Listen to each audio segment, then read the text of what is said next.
Hey guys, welcome to Nerding Out, a show in which we gather up GameSpot nerds to talk about shows they like. On today's episode, we're talking about Walking Dead, Season 7, Episode 2, The Well. I'm here with Aaron, Spencer, Gaj, and I'm Buddy. Let's get right into it. Guys, this episode, horses, zombies' faces chopped off. It was a whole bunch of fun. We got to meet King Ezekiel. We all talked about that last week. So what did you think when you saw him, man?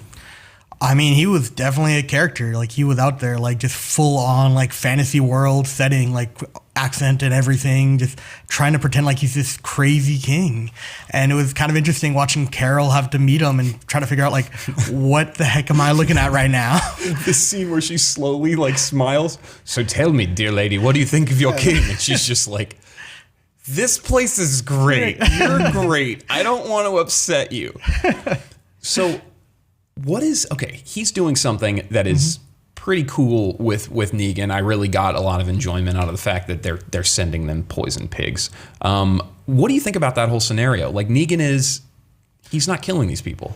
He's not killing them, but at the same time, like, they do know it's a whole other rival group, it's a soldier setting. Like, there were stirrings of other people in this group wanting to fight, but King Ezekiel doesn't want that. Like, he cares too much about his people that he knows that if they go to war, there would be a slaughter, and he doesn't want to deal with that. And so I think this is their own subtle way of being like, we can obey his command, but we don't have to like it. It's like just a little indirect gesture, sending these little poison pigs their way. I think it's pretty crazy. I also think that the obvious parallels between Ezekiel and Negan are kind of hilarious. Like, Negan, as screwed up as it is just putting on an act. He's not. I mean, I don't know if in his dreams, he dreams about himself beating people's heads in with bats and really loves it. But I'm guessing his weird trolly smile about the whole thing, I think he's just trying to keep order the way that he thinks he needs to keep order. And the weird part about Ezekiel is he's doing the exact same thing. He thinks like people, he actually mentions it. His leadership style is this whole like suspension of reality thing. And, also, he's got a tiger, which is that's kind of badass. It's pretty badass. Yeah. All right. So, anything else about that? Like, what about you guys? What do you guys think? Any just additions about Ezekiel? Ezekiel to me I think he's going to be quite an interesting character to watch. And I like how that he's not buying his own performance. He tells Carol this himself. So I think that's really cool. He kind of realizes that this is all BS. But definitely putting on. He's definitely putting on a show, but he's doing it for the best for his people. So I like that. Right. All right, so Carol and Morgan, we mentioned Carol. What about Carol, Aaron? What was going on with her this episode? Oddly enough, I thought one of the meatiest storylines in this was not there was a dude with a tiger. It was what was happening with Carol and Morgan. So the moment where you realize that Carol and Morgan are starting to change roles. So up until this point, Carol's whole thing is, I'm going to leave this group because I don't want to have to kill for this group anymore. If I stay here, I'm going to have to kill somebody. Like, in the beginning of this episode, she's going through that whole, like, oh my God, zombies are people too thing, where, like, she literally starts seeing the people who the zombies were. Yeah.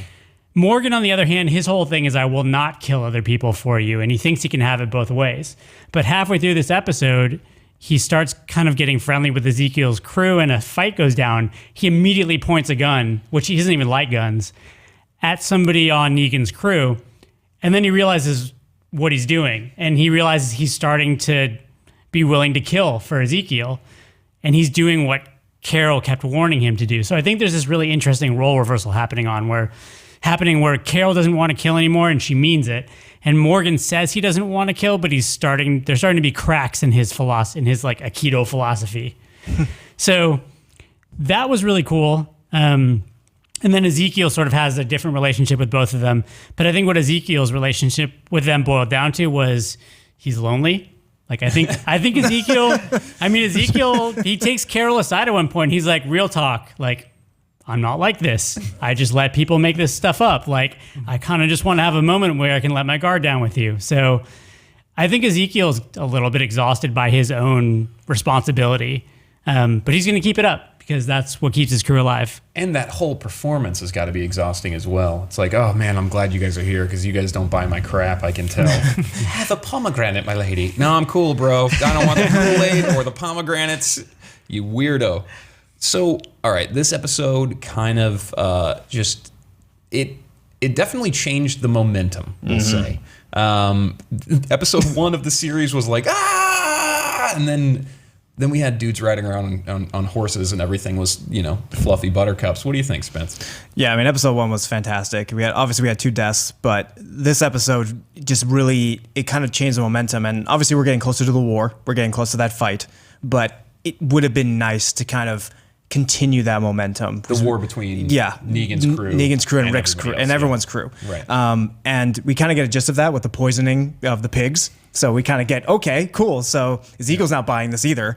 But it would have been nice to continue that kind of momentum. I felt like this was too long of a setup episode. Or even touch into it at all. Yeah. Like, get to see some of it. It's like, just give us an idea. Like, keep it going. Yeah. So, yeah, I don't know about the rest of you, but for me personally, I was like, I was kind of bored. I was like, oh, come on. I mentioned it before. It's the chapter in the book that you just like, oh, dude, this is just filler. No one cares. He's riding down a river and like thinking about his love life. Like, get to the point. We got it. Yeah. I read a lot of fantasy books, as was apparent with that story. I think all of us do. Cool. I think also in this episode, Carol kind of was the lantern that the writer just hung on this whole episode. Yeah. Like her cracking up the entire time was really making it okay for you as the audience to be a little bit uncomfortable with everything that was happening, because let's be honest, it was kind of awkward.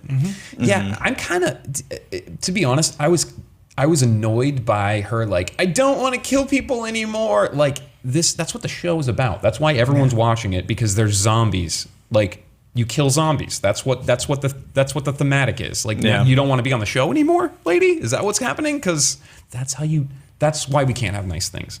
All right, so the preview for next week. I'm not really sure what the timelines were, but Daryl's in prison. Actually, Spence, why don't you talk a little bit about that? What'd you see? Yeah, so what we saw was Daryl's in prison. Dwight looks like his handler, and it also looks like maybe Dwight might be leaving the group. He sees him getting on the bike. He sees he's ready to leave. I like that name, D-White. It's 2 syllables. D-White. Dwight. So, but then there's also an interesting woman as well there who seems to be informing one of the characters, and who knows who this person is. Could be one of Negan's wives. And speaking of Negan, you also get a glimpse as to what it's like in his stronghold. People are bowing down to him as he walks around. So is he a god, or they just do it because they fear him? It's interesting to kind of get that idea. So who knows? There's 2 kings. Yeah, there's 2 kings. Kingdoms. So anybody else? Any predictions? I just want to see what they do to Daryl. Like, are they going to try to break him down and convert him like Dwight became like his loyal lapdog for a while, and before that it seemed like he wasn't. And so I'm curious, are they trying to turn Daryl, like make him one of their own, or what are they going to do to torture him? It is a prison. Daryl be tortured? Find out next week, or maybe next month. We have no idea. Guys, thank you for watching. For more on your favorite comic books, TV shows, and movies, keep it locked to GameSpot Universe.